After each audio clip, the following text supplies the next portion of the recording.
मैंने बंबई के अंदर देखा, मैंने बेंगलोर के अंदर देखा, मैंने मद्रास के अंदर देखा कि मस्जिदों के अंदर छोटे छोटे मकतब चल रहे हैं।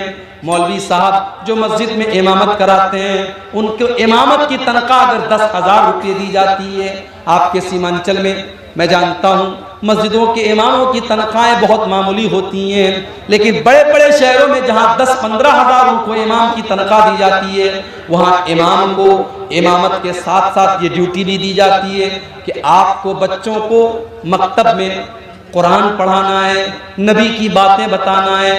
बाकायदा स्कूलों के बच्चे 1 घंटे के लिए 2 घंटे के लिए मस्जिद में आकर के मौलवी साहब से दीन की बेसिक बातें सीख लेते हैं। अब वो बच्चा स्कूल में पढ़ करके जब डॉक्टर बनता है, जब इंजीनियर बनता है, जब वकील बनता है, तो उसके दिमाग के अंदर उसने बचपन में मौलवी साहब से जो दीन की बुनियादी बातें सीखी थी, उसने अल्लाह के बारे में जाना था, उसने रसूल के बारे में जाना था, उसने आखिरत के बारे में जाना था, उसने नमाज का तरीका सीखा था, उसने नमाज की दुआएं सीखी थी। उस बच्चे के दिमाग में वो सारी बातें हमेशा हमेशा के लिए फिट हो जाती हैं। और जब वो बच्चा जिंदगी के किसी भी मैदान में जाता है तो वो अपने इस्लाम को, अपने ईमान को, अपने कुरान को, अपनी नमाज को नहीं भूलता है।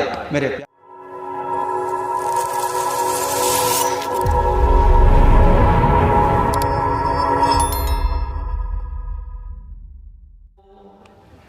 हमारी लड़कियां जवान हो गई, हमने उनको दुनिया की तालीम दे दी, ग्रेजुएट बना दिया, इंटर पास करा दिया। बहुत जरूरी है, मैं दुनिया की तालीम का भी कायल हूँ। आपके सीमांचल के इलाके में मुसलमान आज दुनिया की तालीम में भी पीछे हैं। आप दुनिया की तालीम अपने बच्चों को दिलाओ। एजुकेशन बहुत जरूरी है, तालीम बहुत जरूरी है, शिक्षा बहुत जरूरी है। आप अपने बच्चों को दुनिया की तालीम दिलाओ। मगर एक मशवरा मैं देके जाता हूँ, आपको अच्छा लगे तो अमल कर लेना, अच्छा ना लगे तो कोई बात नहीं है। मैंने मुंबई के अंदर भी देखा, मैंने कलकत्ता के अंदर भी देखा, मैंने बेंगलोर के अंदर भी देखा कि बड़े बड़े करोड़पति बाप के बच्चे जो स्कूल में पढ़ रहे हैं। जाहिर है स्कूलों का अपना एक सिलेबस होता है। स्कूल में बच्चा अंग्रेजी पढ़ रहा है, हिंदी पढ़ रहा है, मराठी पढ़ रहा है, साइंस पढ़ रहा है, मैथ पढ़ रहा है, सब कुछ पढ़ रहा है, मगर वहां बच्चे को कुरान पढ़ाने वाला कोई नहीं है। स्कूल में बच्चे को अल्लाह के बारे में बताने वाला कोई नहीं है, रसूल के बारे में बताने वाला कोई नहीं है।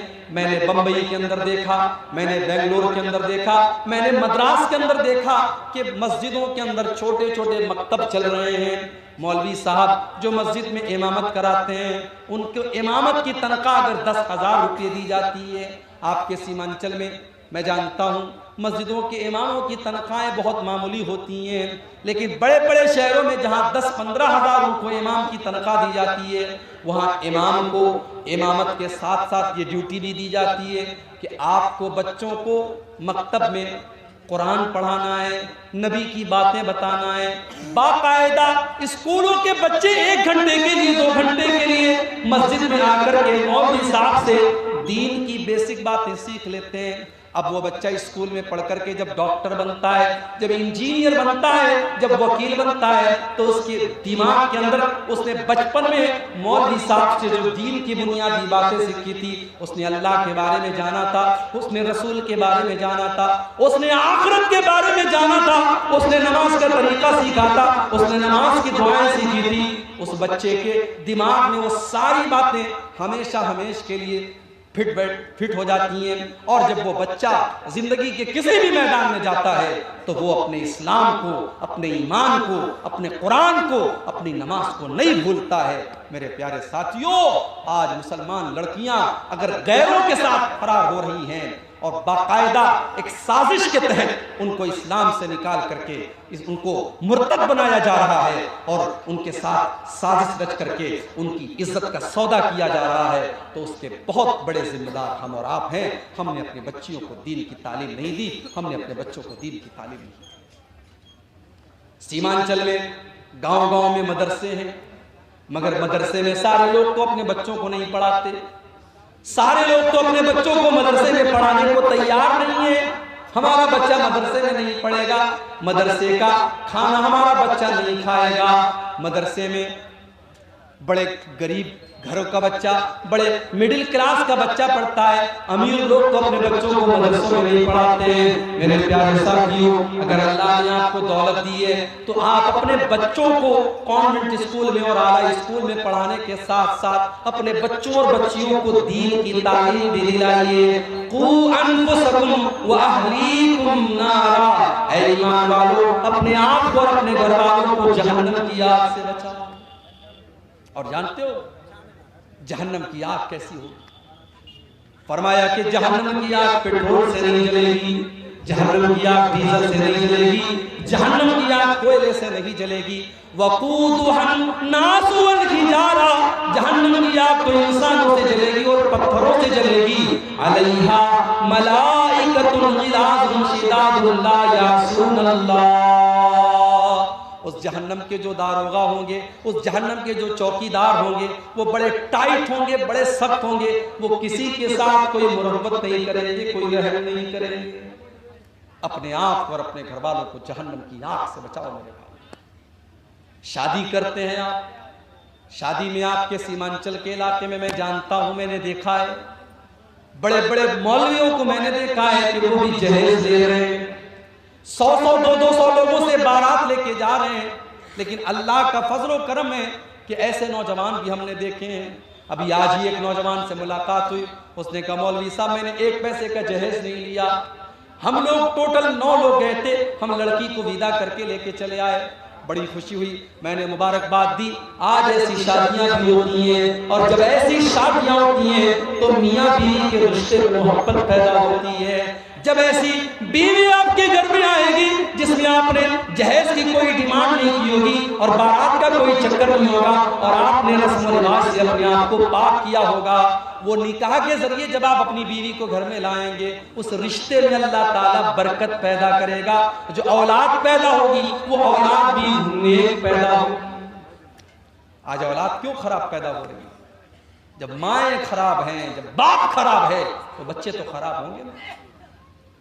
हजरत फातिमा को देखो, एक तरफ चक्की चला रही हैं, गोद में हसन और हुसैन को लिए हैं, हसन और हुसैन को दूध भी पिला रही है और चक्की भी चला रही है और जुबान पर तस्बीह के कलिमात भी हैं। मेरे प्यारे भाइयों, जो औरत अपने घर का काम भी कर रही है, अपने बच्चे को दूध भी पिला रही है और उसकी जुबान पर अल्लाह की तस्बीह के कलिमात हैं, जब वो बच्चा, उसकी गोद में पलने वाला बच्चा जब बड़ा होगा तो उस बच्चे के बुनियाद में, उस बच्चे के अंदर जो खून दौड़ रहा होगा उस नेक माँ का दौड़ रहा होगा। आज ऐसी माएँ कहाँ हमारे समाज में मिलती हैं? हमने तो जब रिश्ता देखना होता है, हम जब रिश्ता देखते हैं तो हम ये देखते हैं कि लड़की कितनी स्मार्ट है, कितनी खूबसूरत है, कितनी देखने में हैंडसम है, कितनी खूबसूरत है। हम तो खूबसूरती को मेयार बनाते हैं। अल्लाह के प्यारे नबी ने फरमाया, जब लड़कियों की शादी करो तो 4 चीजें देखी जाती हैं, 4 चीजें लड़की के अंदर देखी जाती हैं। ले मालिहा वले हसबिहा वले जमालिहा वले दीनिहा। कुछ लोग तो माल देखते हैं कि कितना जहेज लेकर के आएगी, कुछ लोग उसका खानदान देखते हैं कि हमारी बरादरी की है कि नहीं, हमारे समाज की है कि नहीं, हमारे समाज के बाहर की तो नहीं है। और कुछ लोग उसकी खूबसूरती देखते हैं कि कितनी खूबसूरत है। लड़का चाहे साउथ अफ्रीका का लग रहा हो लेकिन लड़की उनको बिल्कुल हूर जैसी चाहिए। कुछ लोगों को खूबसूरती पर नंबर मिलते हैं वले दीनिहा, और कुछ लोग दीनदारी देखते हैं। अल्लाह के नबी ने फरमाया, फज़फर बिज़ाति दीन, तुम दीनदार औरत को तरजीह दो और दीनदार औरत को घर में लेके आओ। अच्छा, एक अजीब बात बताऊं, आपके यहाँ हल्दी की रस्म होती है कि नहीं? कोई बताए भाई, मुझे नहीं मालूम। होती है ना? माशाअल्लाह। हल्दी की रस्म में क्या होता है? हल्दी लगाई जाती है। अब तो बाकायदा बड़े बड़े फंक्शन होते हैं शादी के 1-2 दिन पहले हल्दी के नाम से। उसमें बहुत सारे घर की औरतें जो होती हैं वो हल्दी के रंग का कपड़ा पहनती हैं, पीले रंग का कपड़ा पहनती हैं, और खाना पीना होता है, पूरा फंक्शन होता है, उसको कहते हैं हल्दी की रस्म। और ये रस्म कौन मना रहा है? मुसलमान मना रहा है। और मुसलमान में भी कौन सा मुसलमान? जिसका ये दावा है कि वो कुरान और हदीस पे चलता है, जो सीने पर हाथ बांधता है, जो बराबर रफ़ायदैन करता है, जो आमीन जोर से बोलता है, और जो कहता है कि साहब हम पक्के अहले हदीस हैं, उसके घर में भी हल्दी की रस्म हो। जाओ गूगल के पर टाइप करो, हिंदी में टाइप करो, हिंदी तो आती है ना आप लोगों को, हिंदी में टाइप करो हल्दी की परंपरा कहां से शुरू हुई। बस इतना टाइप कर दो गूगल के अंदर, हल्दी की परंपरा हमारे भारत में शुरू हुई।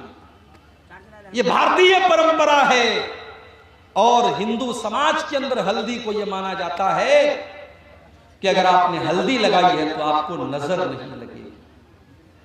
समाज के अंदर, घर के अंदर मनहूसियत नहीं आएगी, नजर नहीं लगेगी। इस पर्पज के साथ और इस उद्देश्य के साथ हल्दी लगाई जाती है। और आज हमारा मुसलमान भी अपने शादी ब्याह पर हल्दी लगा रहा है। क्या आपने अल्लाह के नबी की वो हदीस नहीं पढ़ी, मन तशब्बह बिकौमिन फहुवा मिनहुम, जो किसी कौम की नकल करेगा वो उन्हीं में से होगा, उन्हीं में से होगा। और आगे बढ़िए, शादी के मौके पर लड़का जब अपनी ससुराल जाता है तो उसकी जवान जवान सालियां उसका रास्ता रोक लेती हैं, जवान जवान सालियां उसके जूते चुरा लेती हैं। और जब तक वो जूता की चुराई न दे दे, वो दरवाजे की छिकाई न दे दे, तब तक वो अपनी बीवी को रुखसत करके लेके नहीं जा सकता। मेरे प्यारे साथियों, ये सारे काम होते हैं और शादी के कार्ड पे लिखा जाता है निकाह मसनून। ओ लोगों, इस निकाह के अंदर हमने कुछ भी मसनून नहीं रखा। इस निकाह के अंदर कोई भी काम हमने सुन्नत के मुताबिक नहीं रखा। बस एक काम सुन्नत के मुताबिक हो रहा है, मौलवी साहब आते हैं निकाह पढ़ाते हैं, बस यही काम सुन्नत के मुताबिक हो रहा है, बाकी सर से पैर तक निकाह के अंदर हराम काम हो रहा है। कितने लोगों की शादी में वीडियो रिकॉर्डिंग होती है, बाकायदा वीडियो कैमरा वाला आता है और औरतों के अंदर घुस घुस करके दुल्हन का और उसके कमरे का वीडियो बनाता है और बाद में बड़े शौक से वो वीडियो भी देखा जाता है। मेरे प्यारे साथियों, या अय्युहल्लज़ीना आमनू उदखुलू फिस्सिल्मी काफ़ा, ऐ ईमान वालों तुम इस्लाम के अंदर पूरे के पूरे दाखिल हो।